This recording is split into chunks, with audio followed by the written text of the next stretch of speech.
Ladies and gentlemen, it is time for more One Piece. We are off from break and it's time to see what awaits us in today's chapter.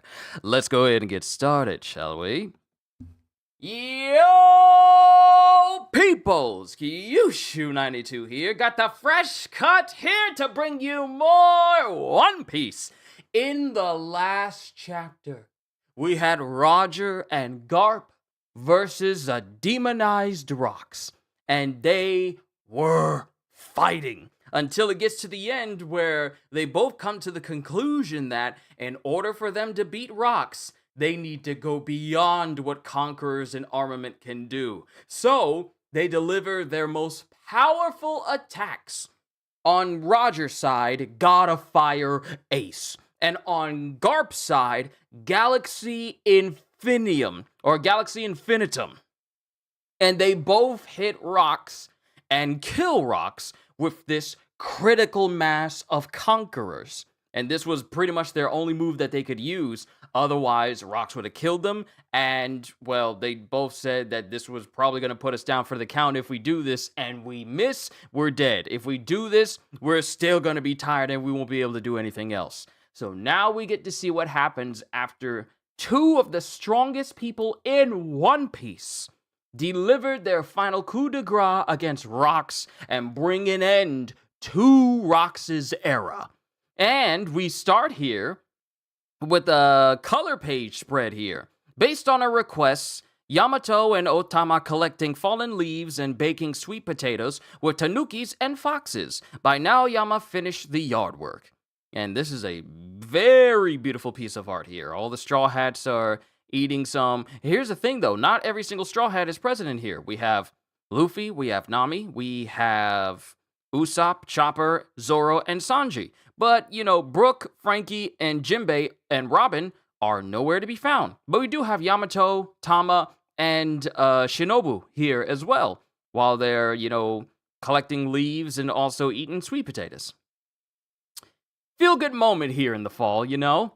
Chapter 1166, New Stories. And we just sit here as God Valley is being rained on, and we have Roger, Garp, and Rocks, and they're all just laying down. They're all just laying down after their battle, with Rocks still conscious enough to cough. Has the curse worn off? Roger is unconscious. He's down. Garp is unconscious. He's down. Will I leave this island alive?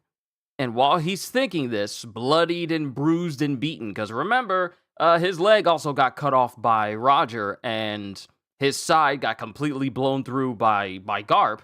He's sitting there, and he's laying on his back, and he sees some figures in the distance, one of which has a very familiar crescent moon-shaped haircut as they make their way towards him.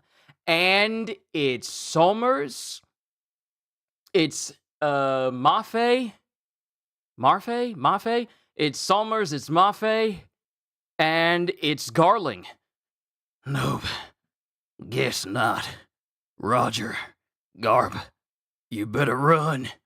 No reason to stick around and die with me. Oh, right. Forgot to say one thing. And it shows Garling bringing his sword up as he's preparing to stab Rocks in his neck. Apologies if I got that woman's name wrong. Is it Mafe? I forget. Someone will correct me in the chat, and I'll see it later. I'll be all like, oh, that's what it was. But Garling brings his sword up above Rocks' neck. I'm glad you stopped me.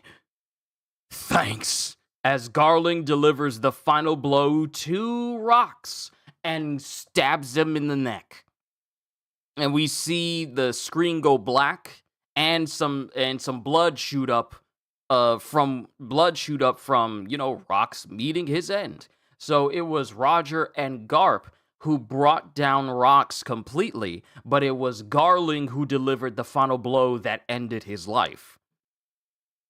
And then time passes, and we cut to two individuals carrying Roger and Garp. Where's Rox? Oh wait, this is Roger saying this. Where's Rox? You're worried about your enemy? You guys are my enemies too. Oh wait, no, that's Garp. Where's Rox? You're worried about your enemy? You guys are my enemies too. Because Rayleigh and Gavin, who went back for Roger, Gavin is carrying Garp, Rayleigh is carrying Roger. You guys are my enemies too. What happened to Rox, Rayleigh? They killed him. And then it shows God Valley as... Is someone trying to text me right now? Oh, it is. Food! Okay, sorry. But then it shows the center of God Valley starting to fall in on itself. Hurry! The island's collapsing! Don't let the pirates escape! Roger's ship is on the move! Open fire! Absent from the pages of recorded history, like a curtain falling on a stage, the island crumbled in upon itself and was shrouded in a deep, deep mist. And it shows, cannon fire as they're trying to take down the pirates. The Navy's trying to take down the pirates. Garp is recovering in a hospital bed covered in bandages, as is Roger. We got Whitebeard on his own, Big Mom on her own, Kaido flying through the sky. We get Dragon. We got Shanks in one of those chests, more than likely on the Oro Jackson. We have Ivankov, Ginny, and Kuma, with Kuma recuperating. And we have Eris and Teach. Like a curtain falling on a stage, the island crumbled upon itself and was shrouded in a deep, deep mist. This is a broad account of what happened. The mysterious, obscure God Valley incident. Let's make our escape full steam ahead. And then it shows pirates, escaping the area, including the Navy. But after a brief moment of silence, a massive lightning bolt with countless branches split the sky, and with that, a number of news stories began. Because it shows that the area where God Valley used to be, the air is still split above them, and lightning is coming down from the sky itself. And then we cut to the Oro Jackson. We still gotta wait? Yes, not until Roger wakes up. Hurry up, Captain Roger, I want to open those chests! And then Roger gets up, and Gloriosa's there with him. Roger! Sorry to worry you all like that. You're good. Good, you're better now. Anyway, check this out. Were you really worried for me or not? We got Shocky out safe and sound, and Shocky is just hugging up on Rayleigh. And we made off with all this treasure! Wow, what a haul! And they hear something. Huh? Hey, that came from inside the chest! There's something in there! Careful when you open it! And it's Roger who opens the chest. A baby? And Shanks is laughing inside of this chest. So this is kind of similar to the non-canon end scene where we see Roger with his mustache opening up a chest and Shanks is inside. But this is now an official event where Shanks is found by the Roger Pirates in this chest, and that's how he winds up on the Oro Jackson. At least that part of the narrative remains true. But the Roger Pirates are completely dumbfounded to see a baby inside of this chest. A baby? And, Baby Shanks is just laughing.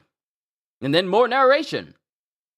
The downfall of the Rocks Pirates. The story, of course, was heavily sanitized and prominently featured the exploits of Garp the hero. And then we get people all over the world. The Rocks Pirates are done for? Rocks is dead!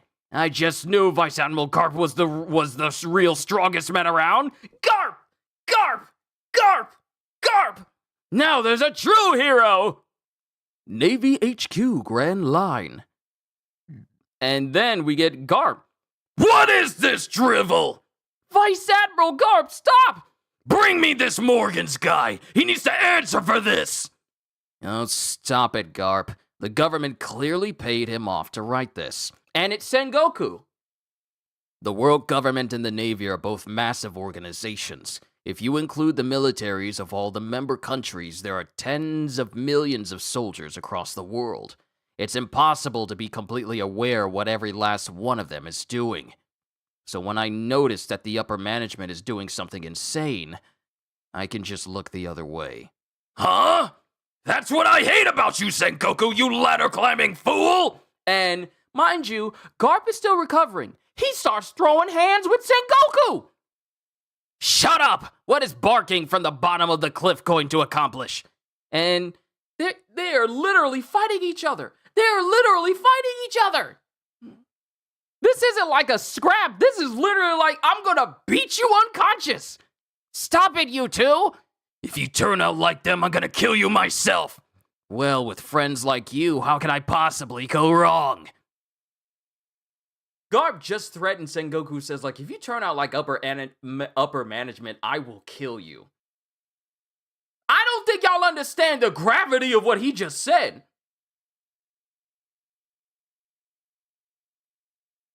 If you turn out like them, I'm gonna kill you myself. And given what we've seen Garp capable of, him throwing hands with Sengoku, better be glad that Sengoku his friend.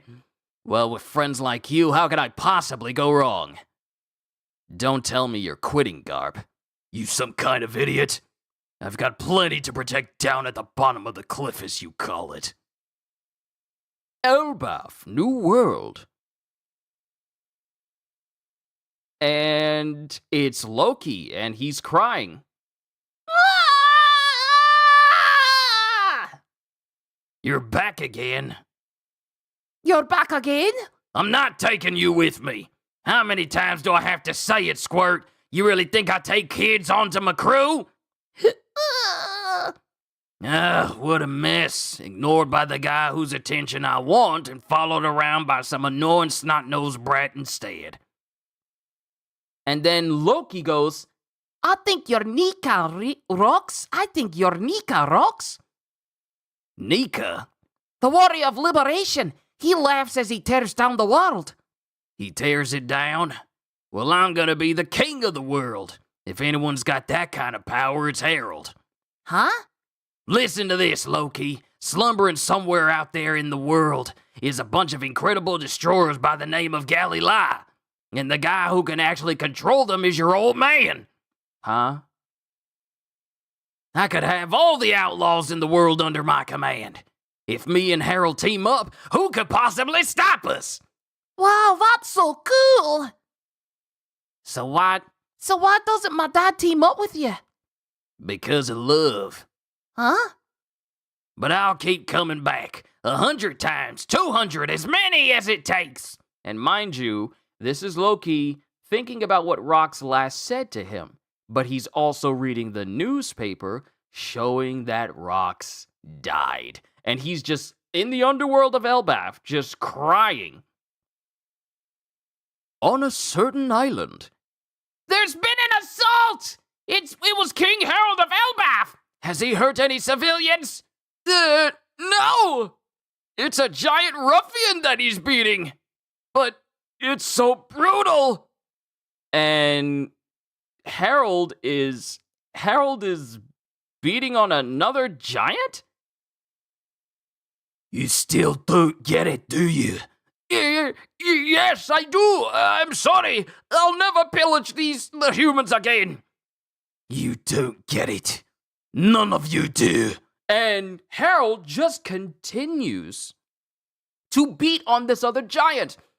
All of you scum with size as your only quality are the ones who built the giant's history of terror. And because of you, no one believes us. They don't believe that we seek a peaceful seat among the nations of the world.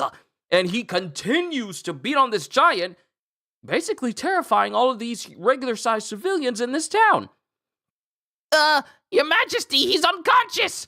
I wanted Elbaf to join the world government to avoid losing their faith, and that was why I couldn't help him.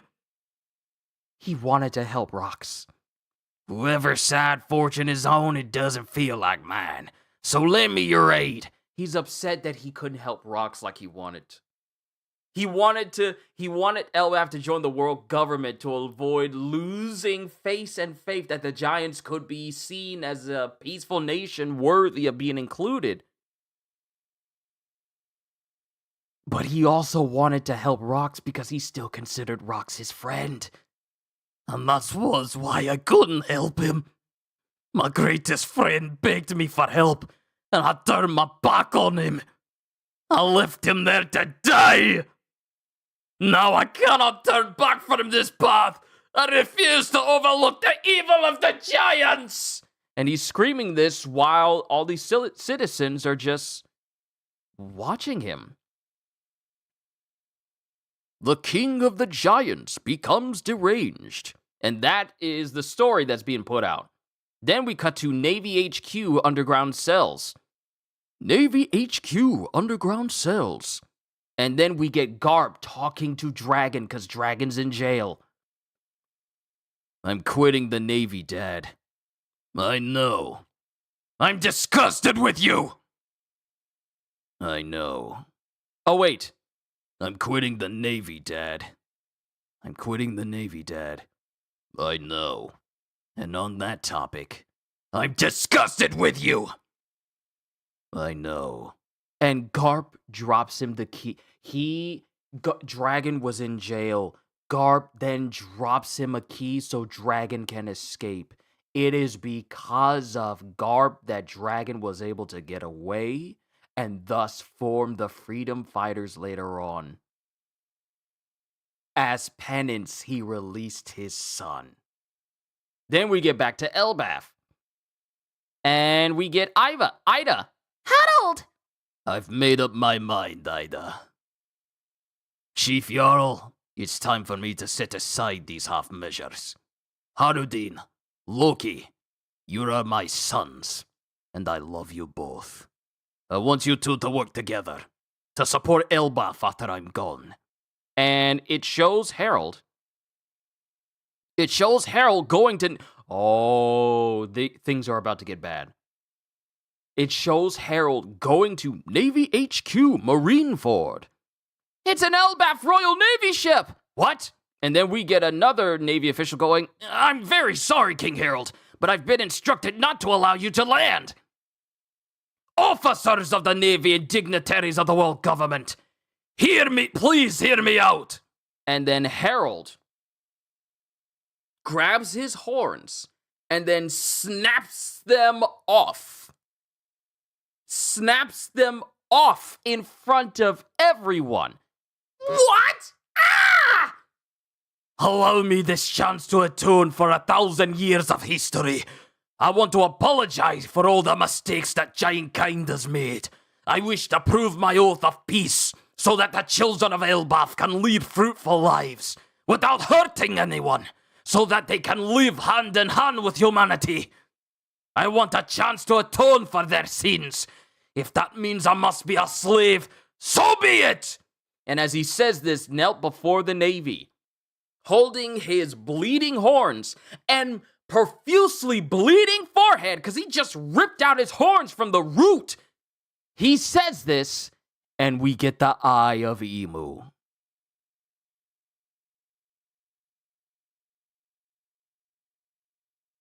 This is when it happens. Because Harold wants so badly for Elbaf to be a place of peace, accepted by the world and the world government. He's willing, those words sealed his fate. Oh my, he sealed his fate by saying, if it means I must be a slave, so be it. Emu, this is going to make this the this is the we literally just ended the God Valley incident. And here's the thing.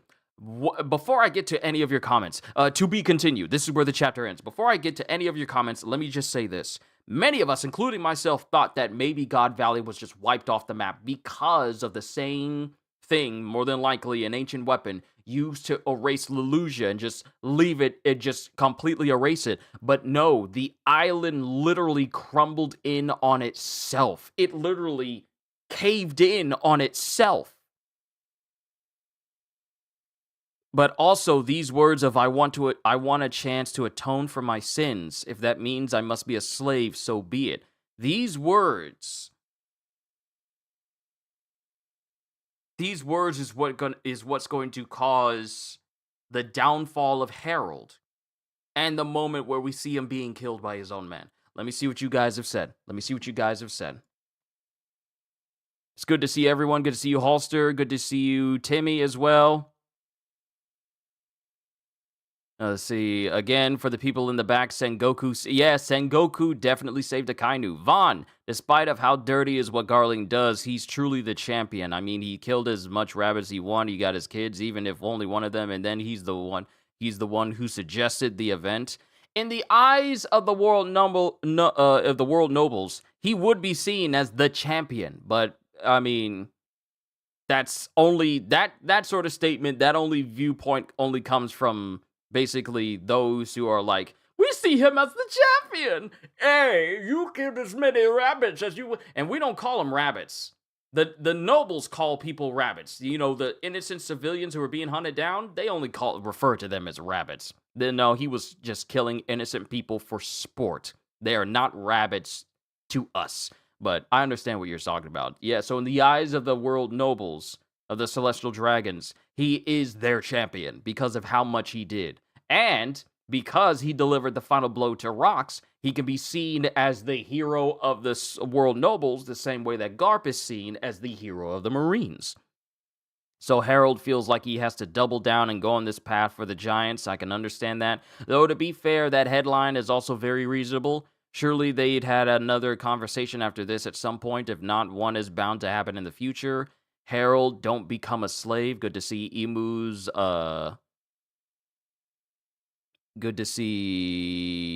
observation hockey when it comes to the word slave is still on point. Harold sold the fate of himself and unfortunately Elbaf. Exactly.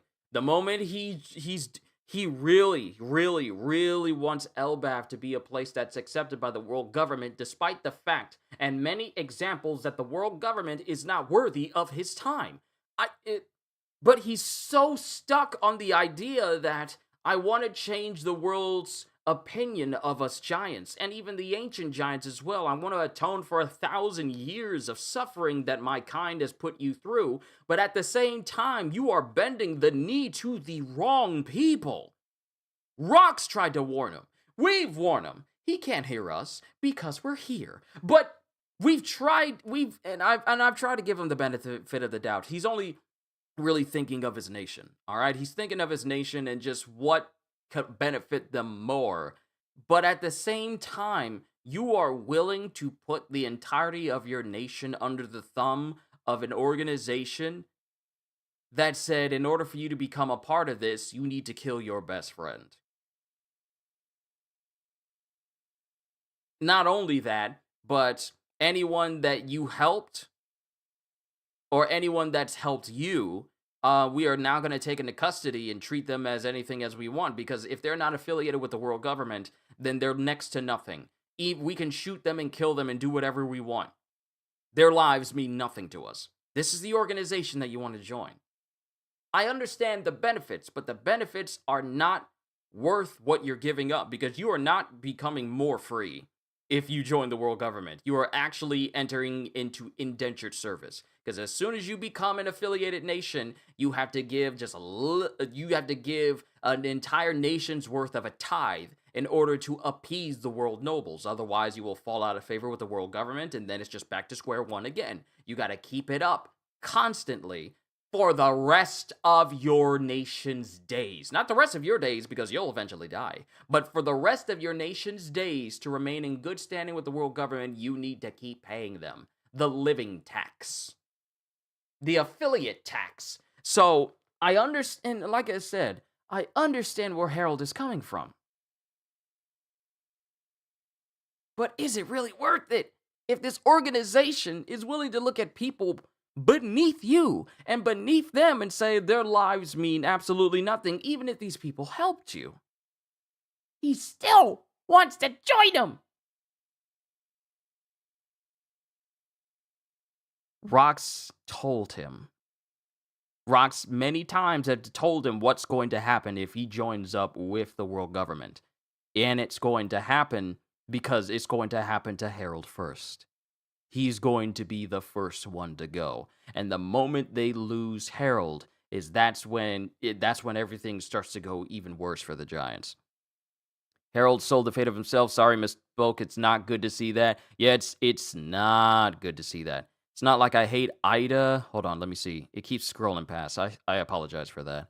It's not like I hate Ida. She's a kind person, but low-key, she's one of the biggest reasons why Harold became soft and also naive and made Elbaf suffer in the future. I mean, I'll say it like this. Ida touched Harold's heart and made him change. However, it wasn't really Ida that told Harold, I need to go to every nation and make friends with everyone. I mean, some of Ida rubbed off on Harold. We're not going to lie. That's what happened. But I feel it's because of Harold being overzealous and seeing what being kind and being a kind nation can actually bring him. He became enamored by the thought that his nation could be accepted by humans rather than being feared by them. And I feel like that sort of notion tunnel visioned his thought process in wanting to get everyone to enjoy the Giants and accept the Giants. So while Ida didn't tell him that being kind can lead to good things, Harold took it a step further and just threw caution to the wind and tried to make people see that, hey, we're good, we're good in everything, accept us, we're Giants, we'll do what we can to help you out. But at the same time, he was very, very, very tunnel visioned for it, to the point where even when people were telling him, this is not going to work, you might want to stop, he kept going. He just ignored it because all he could see was the end goal and not the process or the people behind the process that could allow that to happen or anyone's ulterior motives. Even when Rox told him, like, you're going to be a fool, a puppet for the world government because they don't care about you, they just care about what your nation can bring, yada yada. All these things that Rox made a point of, Harold saw that and still wanted to keep going. Now, the thing is, the reason why I don't hold Ida responsible in any way is simply because you don't see Ida constantly telling him to keep going. It's Harold who keeps making himself do all of this stuff, putting himself in these situations where people are kind of still iffy about Giants and he still wants to keep going. Ida's not constantly reminding him, like, just keep doing what you're doing, Harold. Everything will work out in the end. No, she hasn't said any of that. Harold has been going out on his own, staying out for long periods of time, trying to go on this crusade of having the world accept the Giants and be a part of the world government and everything. That's Harold. So while Ida may have softened his heart to be accepting of what a peaceful king can do and what a peaceful king can offer to the world, Harold is the one who's been constantly going out there going like, yeah, I'm gonna keep doing this, I'm gonna keep doing this, I'm gonna keep doing this. Ain't nobody told me to stop, I'm just gonna keep doing it. Ozzy, it's good to see you as always. Let's see, Garling is the epitome of a scumbag, and after what he did to Zebek in the end, a gutless coward. Exactly. I find it funny how Garp hates his title he was given, while Garling most definitely relishes he's called the champion. His atonement... I gotta watch this. His atonement is as ridiculous as the Eldians in Attack on Titan. You are not wrong! There's no way he breaks free from that now. He was already stubborn, but he's grieving and regretting now helping rocks because of this dream he now feels he has to triple down on. Exactly. Translation, Harold, the risks outweigh the benefits. Exactly. We've been trying to tell him, but he don't want to listen to nobody. I see the benefits. The risks is your entire people's freedom, but the benefits, though.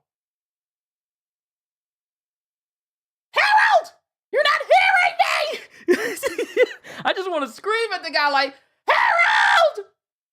They want to enslave you! But if it means my people can live peacefully, Harold!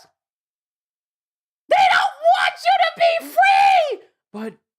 But I want people to accept the giants. Harold! They want to enslave you! If it means I need to be a slave, pack it up! Pack it up! Pack it up! We tried to give this man warnings. We tried to tell him over and over and over again that it's not going to... It's not gonna end well. And he... And mind you, in front of Navy headquarters, ignoring people telling them that, no, you're not allowed to land here. I'm going to atone for my sins, rip off my horns as an ultimate show of goodwill. Even if I have to become a slave, I will do what it takes. And I'm like, bruh, I have never wanted something so bad where I said I was going to become a slave to it.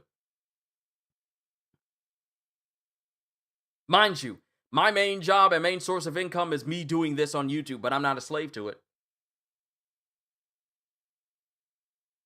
I may be a member at my church who's there every single Sunday, never missing a single day, but I'm not a slave to my church.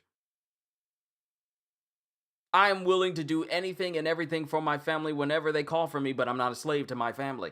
There is a difference in wanting to do something of your own free will and having the freedom to say no, versus being a slave and having that freedom ripped away from you.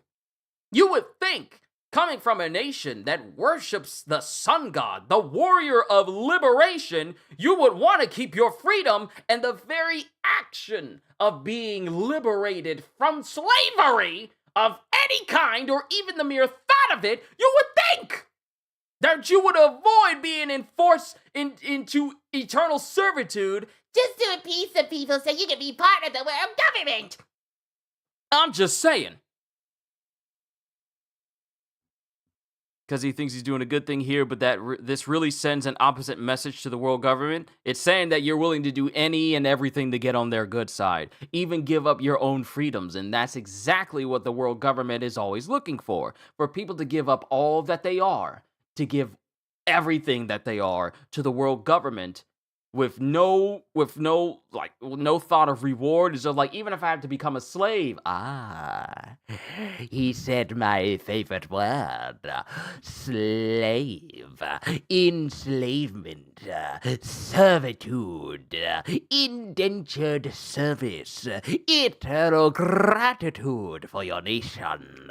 Yes, Harold, you shall be part of the world government, and no, we will never let you go. Since we have you as their king, instruct your giants to do what we tell you. Otherwise, you can say goodbye to your world affiliate benefits. Goodbye acceptance of the world. Goodbye benefits of the world government. Goodbye us looking out for you as a nation. You have fallen right into... I've activated my trap card. Eternal benefits, eternal beneficial benefits, eternal enslavement. This card, when placed face down, would put your entire nation into my servitude. It will not leave my deck. We cannot be sent to the graveyard, and no card you have in your deck can ever get rid of it. You are mine forever. It is literally what's happening. I feel so sorry for him. Just, Let's see, and now thinks this is the only path he can keep going on. It's really sad to see, and I understand where he's coming from, but yeah, this isn't good, because he thinks he's doing a good thing here, but this really sends an opposite message to the world government. Yes, I want to say again, I understand where Harold is coming from. I do! I understand where he's coming from. He just wants the best for his people. You know, they were always almost starving until the nations that helped them, until the nations he visited decided to help them and made sure that the giants were able to survive through the winter when they weren't able to. I understand. So that way, such an event could never happen to his nation again. And the benefits of having ready access to things that could benefit their nation, I understand that. I do. But at the same time, this is the same group of people that watched you interact with rocks to make sure that you wouldn't do anything against the world government. Otherwise, they were going to kill anyone related to you or put you on their hit list. See, we've been with One Piece long enough to know that the world government as a whole is not a good organization. You got a lot of rank and file that just follow blindly to what the world government says out of fear of ostracization or execution. But we all know that the world government is not a good organization. They only work to benefit themselves. Yes, there's some good people inside, but they're drowned out by those who follow the absolute justice doctrine or linked with the celestial dragons and think that their will is the only will that should exist, and anything that the world government puts out is literally brought down from God. So Harold, I'm just sad that the only way he's gonna find out that the world government does not have his best interest at heart is literally when he dies. This man has lived for over 100 years. The world government has been around centuries longer. But it's sad that his life is going to end because he put himself in this situation on the hopes that his nation would be better off.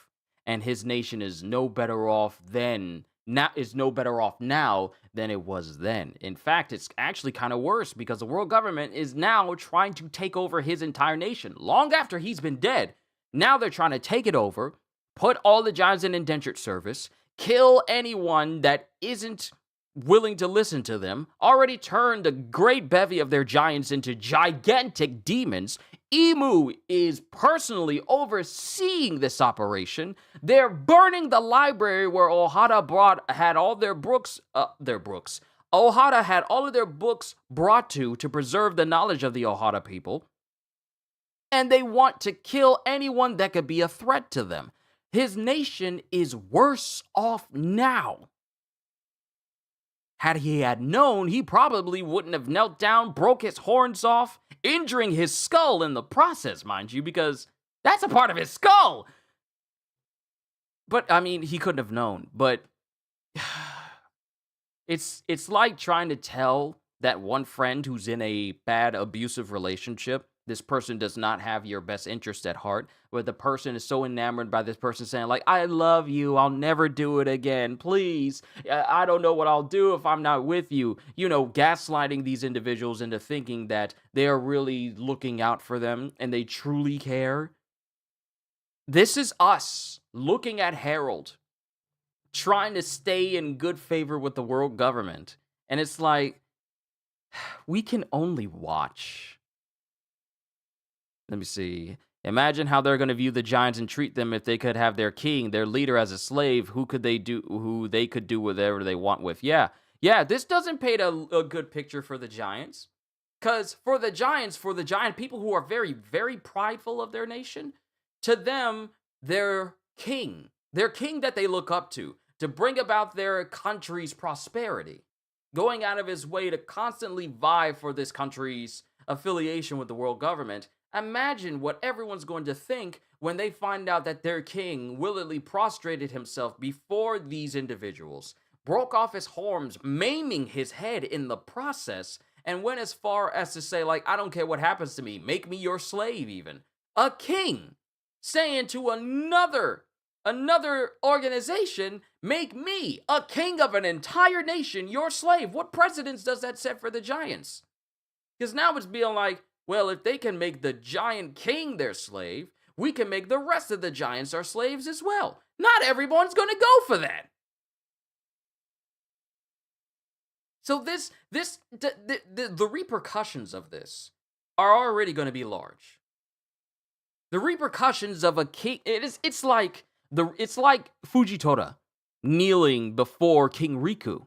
Like, this is the opposite of that when you think about it. A king bowing to the world government bowing to a king. It was like, in the eyes of the world government, someone kneeling and apologizing and saying, like, we made a mistake, paints the picture that the world government isn't as infallible as they thought, as the world government wants people to believe. Like, they are without error, they are without reproach, they are completely immune to mistakes. Everything they do, it is right all the time, and if not, then you're dead. And in the eyes of the giants, seeing their king kneeling, it could set the precedent that our king is kneeling before someone else and saying, like, they want to be a slave as well, apologizing for all our years of history. How is that going to look to every person that looks at a giant now? You'll have civilians going like, it's a giant, kneel before us, you giants, otherwise we'll tell on you to the world government. It will just set a bad precedent. What I'm trying to say is that if they can do that to the king, imagine what they can get away with to the people who are under the king they have as a slave. Exactly. This just makes things even worse. Let me see. I highly doubt that Ida told Harold to go to the world government. I'm sure that is the trash that he ended up marrying that put that idea in his head. To be fair, you know the times when Homer strangles Bart? That's what I want to do to Harold sometimes, even if I do understand where he's coming from. Yeah, I just slap him in the face. Oh no, I just realized Harold's doing this proves Emu's words were true and just proved Emu right. Exactly. The same words. Matter of fact, real quick, we need to go back to chapter, what was it, 1162? No, we need to go further. 1163, right when Rox is getting Domi reversied. Perfect, right here. Where is it? Because he was screaming at Rox. He was screaming at Rox. No, we need to go to 1164.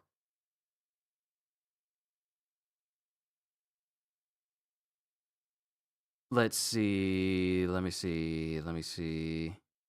There it is. Cease thy dreaming. Their kind will never be seen again once I have eradicated thee. I have found excellent soldiers to serve Mu, Davy. Gigantic, harmless, and conflicted. The giants, you fool, don't mess with Harold. They only want peace. Indeed, a golden opportunity. Such a willing puppet of a king will never come along twice. And Harold coming down to Marineford, saying, I'm willing to be a slave, literally proved Emu right. Harold just literally outed himself, verbatim, to be that willing puppet. Let me see. He's prostrating himself to an organization that couldn't care if he lives or dies, and unfortunately, Harold learned that the hard way. He died a fool. Whereas Odin was called a fool of a lord in Wano, but we know the reasons of why he did it, because he wanted to make sure that Kaido and Orochi wasn't killing people every single month. They called him a fool of a lord just to humiliate him. But Harold is a fool of a lord, thinking that these people would actually care about his well-being. They only want his strength. They only want what he can offer to them to better the world government, and that's it. They don't care about anything else. Also, minor tangent. He's prostrated. Someone call an exorcist. Q is possessed. Not in this house. This house is covered in the name of Jesus. Ain't nobody getting possessed up in here. I just went off on a tangent. That's all. Another minor tangent. Good to see Domi Reversi can actually be reversed without actually having to kill the person. The issue, you need a lot of Conqueror's Haki coding and mass. So yeah, today we learned that Domi Reversied can be reversed. You just need, like Halster said, you just need a lot of Conqueror's Haki to knock it out of the person. We all understand where he's coming from. We just hate how he's going about doing it. You're right, Ozzy. Seriously. Also, rip to the goat. Rock's gonna miss that blue and white-haired son of a gun. Yeah, because the color scheme for Rock's, it was released not too long ago, and the dude has, I don't think it's blue hair. I think that's just how they do black hair. Because remember, Sasuke's hair isn't technically blue, even though it does look that way. His hair is actually black. But his hair is predominantly white with black streaks. So, I mean, it's pretty much on par with how it looks in the manga. When it's too late to do anything about, and he will have no control over his own well-being. We're in the background screaming, "What are you doing, Herald?" This is literally us. Yeah, I'll drink some water in a minute. This at least probably explains how the God Knights were able to teleport to the castle, King Harold. Yeah. So, now that I've caught up with all of chat, now it's time for me to do our summary! You guys know how we do it here. We read the summaries. Hopefully it's up right now. And it also appears that we're not going on break after this. I hope it's black, otherwise it'll be really confusing how Blackbeard was born with black hair. I mean, yeah, I'm pretty sure he gets his hair from his dad, but his dad having those streaks in his hair. Yeah, summary time. It's funny how I've been doing these summaries for so long that it's actually something that's looked forward to on streams. I feel like I've made it as a YouTuber when people are looking forward to things during the stream. That just warms my heart. It means I'm doing something. We are so close to 6,000. We are so close to 6,000. We are 8 away. We are 8 people away. I'm sorry. I'm being extra silly right now. Please forgive me.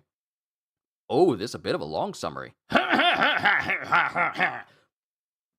Long summary.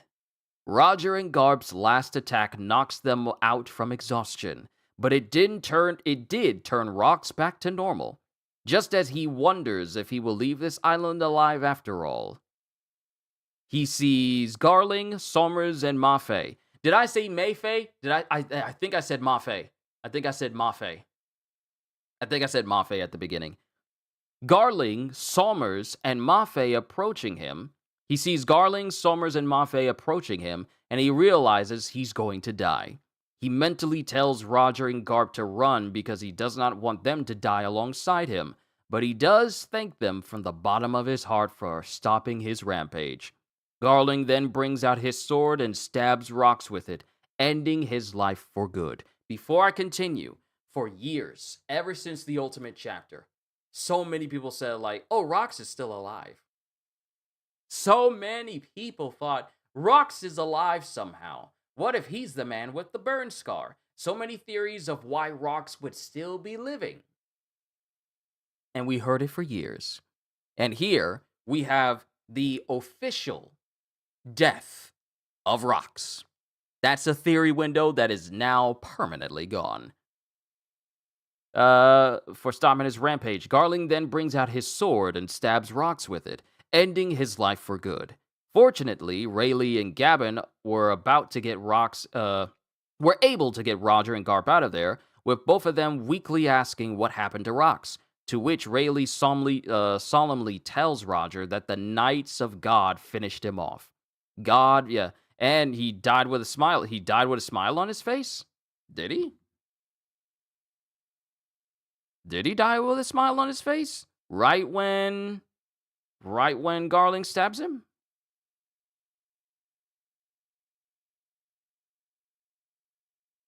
Yeah, he does. Yep, he's a true D. I'm looking at his face and his lips are kind of like going straight, but then I see the crease in his face as well. Yeah, he died with a smile on his face. Get chat back over here. Thank you for pointing that out, Ozzy. He did indeed die with a smile on his face. God Valley ends up sinking beneath the waves, and everyone goes their separate ways, with the narration revealing that the events of the incident were never truly recorded in the pages of history, but it did set off a chain of news stories to tell for years to come. On the Oro Jackson, Roger finally wakes up, which delights his crew as it means they can now check out all of the treasure they managed to grab. Though Roger was impressed, he started to hear crying sounds coming from one of them. When the crew checks out the source, that is when they find baby Shanks. Elsewhere, all over the world, word spread about the Rox pirates' downfall and Rox's death. But the story told by the world government was heavily censored, mainly featuring the exploits of Garp that led him being labeled the hero. Garp, however, was outraged by the news as he knew it was not true. Sengoku tells Garp that the world government and the Marines are massive organizations with tens of thousands of people, and it is impossible to be aware of what each individual person is doing. But that is why it is so easy for Sengoku to look the other way when the top brass does something they should not. Until he got told, hey, all of these level 6 inmates from Impel Down are all out. Okay, good, we need to mobilize and get them back in their cells and arrest them again. Actually, the top brass wants you to just keep quiet and not tell anyone or alert any citizens. What? Yeah, that's when he stops turning a blind eye and pretending that he doesn't see it. That's when he realizes, maybe I shouldn't have had that idea in mind when I was talking to Garp at the God Valley incident. He was instantly thinking about, I probably shouldn't have said that to Garp because this is ridiculous. Outraged, what he do is Sengoku tells that the world government and the Marines are massive organizations with tens of thousands of people, and it is impossible to be aware of what each individual person is doing. But that is why it is so easy for Sengoku to look the other way when the top brass does something they should not. Garp gets into a fight with Sengoku after hearing this, calling him nothing more than a ladder climber, while Sengoku retorts that he can do nothing just by protecting the rank and file. Garp makes it clear that he will not be quitting, as he still has things to protect in his position, but he does tell Sengoku that if he becomes corrupt, he will end him himself, a challenge Sengoku accepts. On Elbaf, news of Rox's death reaches Loki, who is completely devastated. He thinks back to when he asks Rox if he will take him on his ship, to which Rox once again refused because Loki is a child, while lamenting that he cannot get Harold himself to join. Loki reveals to Rox that he thinks he is Nika, and that he will destroy the world. But Rox clarifies to Loki that he just wants to rule it, but if anyone has the power to destroy it, it would be Harold. Rox explains to Loki that somewhere out in the world are the slumbering Galila, and that Harold is the only one who can control them. And with him in that group of giants, plus the cantankerous crew Rox put together, he believed there was nothing they could not do. When Loki asked Rox why Harold still will not team up with him, Rox says he thinks it's because of love. But he said he would keep coming back to recruit him, no matter how many times. On a certain island, Harold attacks and beats up a giant who was pillaging the people. Even though the giant apologized for his actions, promising not to do it again, Harold continued to beat on him as he blamed giants like him for their people's bad reputation in the eyes of the world government that prevents them from wanting to forge an alliance. And his desire to not jeopardize it was what kept him from helping Rox when he felt he needed it most, which he feels he can never forgive himself for. The news would later report this incident in a way that ends up painting Harold in a bad light again. Garp later visits Dragon, who was arrested for his actions, and he hands him the key to his cell. Dragon told Garp that once he escapes, he's quitting the Marines, and that he hates him, all of which Garp accepts. As for Harold, he says goodbye to Ida, Jarl, Harudin, and Loki, the latter two he asks to work together as his sons. Sailing to Marineford, Harold addresses the people of the Marines and world government and begs them to let him atone for his people's misdeeds in the past, only wishing that he wants to ensure a peaceful future for his kind and a peaceful life side by side with humans. As he says that, he tears out his horns to show his sincerity, while also offering to become a slave if that's what it takes to atone. So going through this, Garp and Roger successfully managed to knock out the demonized Rox, reverting him back to normal. All three combatants are too exhausted to move anymore. As Rox silently thanks them for stopping him, Garling, Mafe, and Somers approach them. Rayleigh and Gavin arrive at the scene and carry Garp and Roger away. Garling stabs the immobilized Rox, killing him. God Valley sinks beneath the waves as every participant goes their own ways. The Roger pirates discover the infant Shanks in one of the treasure chests. Sorry, I was looking at chat here.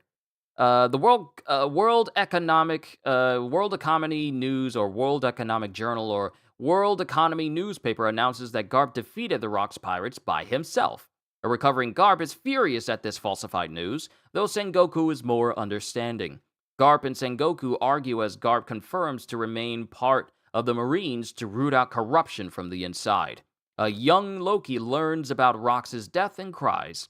A conversation Loki and Rox had in the past had Loki express his belief that Rox is Nika, destined to destroy the world. Rox denies wanting to destroy the world, only change it through ruling it.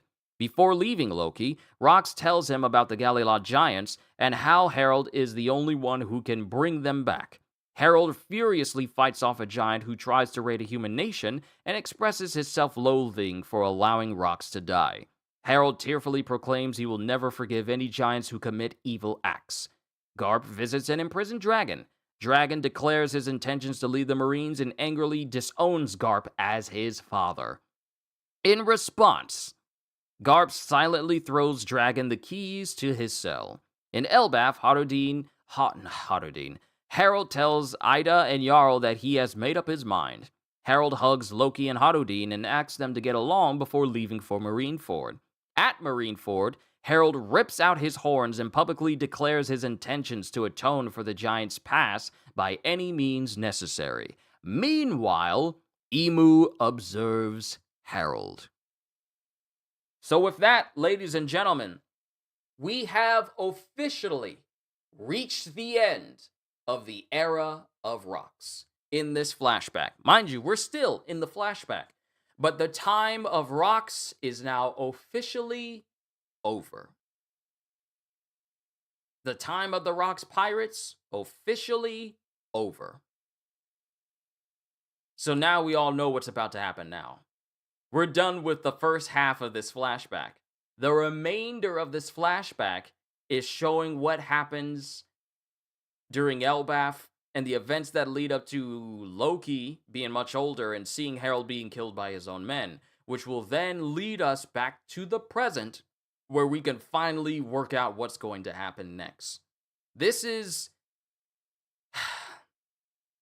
the chapter we get on the second to last Sunday of November, because the 30th is the last Sunday.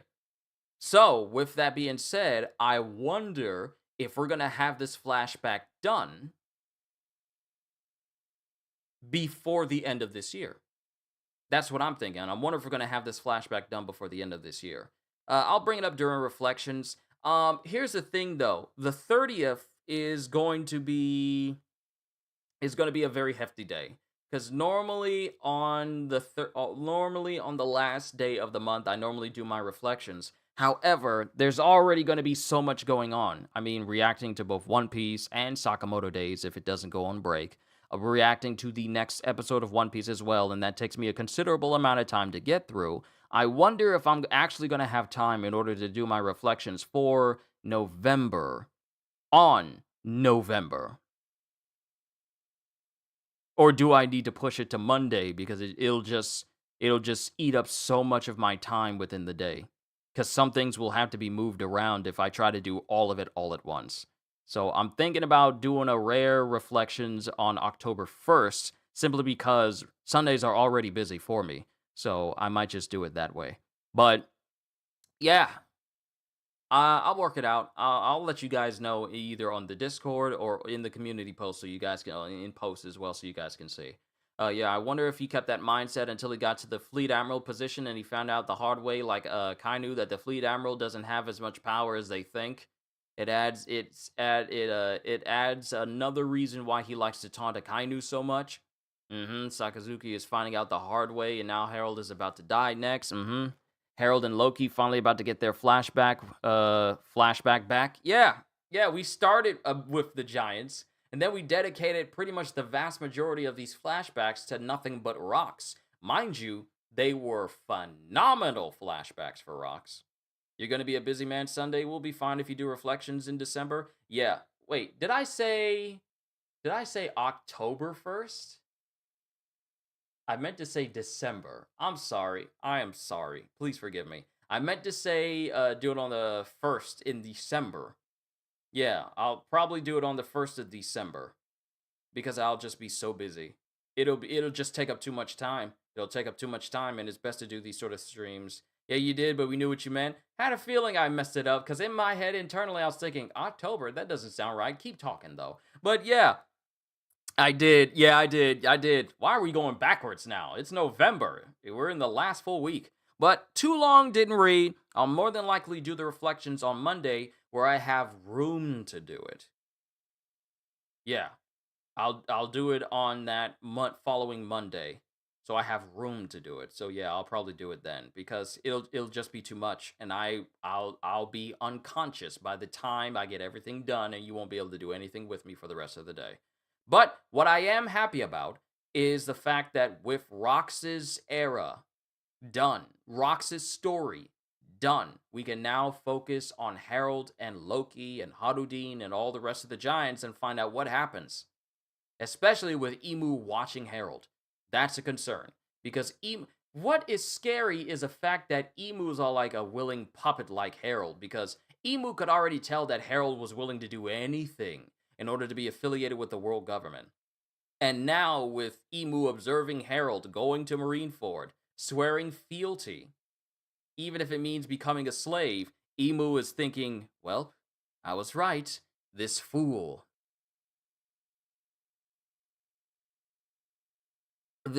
will now be under my thumb. Ah, yes, do the November 2025 reflections in October 2026. Makes sense to me. If it takes me a year to do reflections, it better be a good video. But it's not going to happen. You know what I mean. But yeah, it'll be in December 1st. But these chapters as a whole, before I bring this whole thing to a close, I have to say, these flashbacks with Rox have been some of the best flashback chapters I've ever seen. They have been phenomenal all the way through. From him just appearing the very first time, him flexing on Emu, all the little tidbits we've seen that leads to present events, him building his crew through the Davy backfights, seeing how he got his hands on all of these big pirates. Don't worry, just teasing. I know. Emu went all Montgomery Burns. Excellent. Smithers, go get my slave collar. For this giant. What do you mean we don't have one in that size? Well, then make one. Make an ancient giant collar so that he obeys me completely. But these flashbacks for Rox, seeing how powerful he was, how he built up his crew, the crew dynamic was literally just like that of Blackbeard and his crew. And finally seeing the events of the God Valley in full, finding out that Shocky was the grand prize the whole time. It wasn't just devil fruits, it was literally devil fruits and the grand prize being Shocky. The fact that Garling was willing to kill the mother of his children so that way he could be with his sons and then he could be with Shocky. Finding out how Rayleigh and Shocky got together, finding out about Shocky and how she was always there because she wanted Ray. Gloriosa wanted Roger. Just the group dive, finding out that Kaido actually stole the fish fruit from Big Mom and blindsided her. Just finding out, it'll take me too long to go through everything that concerns Rox, but these events of Rox will go down in history as one of the best flashbacks for One Piece, period. And boy, I can't wait for the anime community to find out about Rox, the way we all have. Sure, we're ahead of everyone, but still. But yeah, this, I want to say, was a 10 out of 10 chapter due to the fact of how well they did Rox's end and brought about the end of Rox. Matter of fact, a lot of these Rox chapters have been 10 out of 10s for me, but I really did like this one Because now we get to go back to the giant side of the flashback and see it from Loki's point of view, hopefully. Maybe we'll even see how Shanks beat Loki and brought him back to Elbaf for Loki to be imprisoned and chained at the bottom of Elbaf itself, in the underworld. Here's hoping, but we'll have to see what the next chapter offers next week. I'm done. Ladies and gentlemen, you have been such a wonderful audience.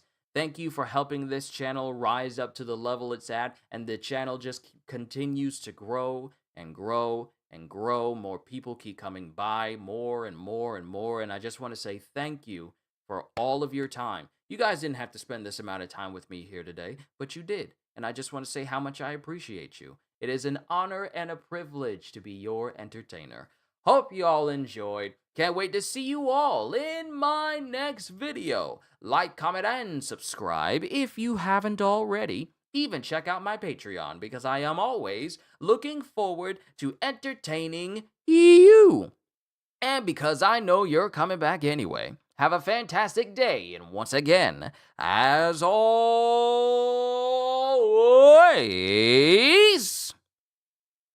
later, peoples. And if I don't see you again anymore this week, if you celebrate it, happy Thanksgiving to you. Onwards to Sakamoto Days!